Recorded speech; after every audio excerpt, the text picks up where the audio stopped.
pinagbabagang balita sa klase na ito. 7 gamit ng wika ilalahad. Isang babae na tagpuang ginagamit ang wika sa pag-iimahe. Isang babae na ligaw, hinahanap ang tamang landas. Magjowa, naging matatag sa bawat pagsubok. Sikreto, ibubunyag.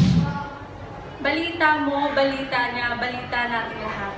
Magandang hapon sa inyong lahat. Ako nga pala si Anela Lim, ang anchor niyo sa hapon ito.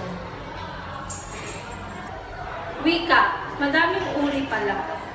Para sa balitang ito, nandito si Grace. Grace Carso.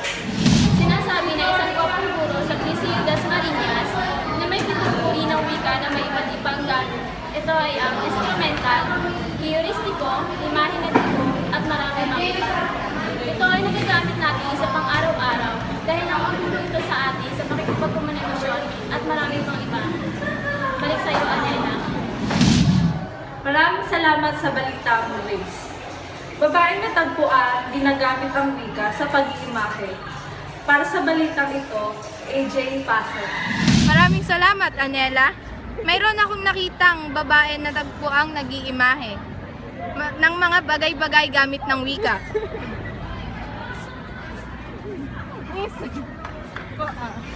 Anong ginagawa mo? Nag-iimahe ako na lumilipad ako. Alam mo yung... Ayun, ganun. Okay na. Balik sa'yo, Anela. Maraming salamat, AJ.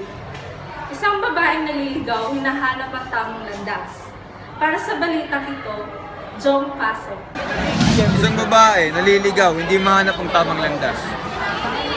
Nice, John. Naliligaw po ba? Opo. Saan mo ba?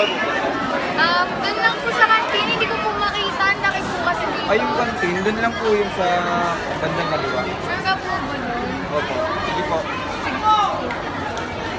Balik sa'yo, Anela. Maraming salamat sa balitang iyon, Jong. Magjowa naging matatag sa bawat pagsubok. Sikreto ilalahat. Kirby Paso. Magandang hapon, dudes! Ngayon tayo mag-i-interview na magjowa para alamin ang sikreto ng tapat ng kanilang relasyon. Ano po ba ang sikreto ng inyong relasyon? Bago kami naging kami, may time kami sa kasi. Nagmamahalan kami. Balik sa'yo, Anela.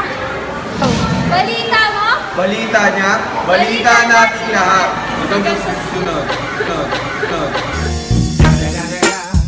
It's the motherfucking Eagle Double G. Snoop Dogg.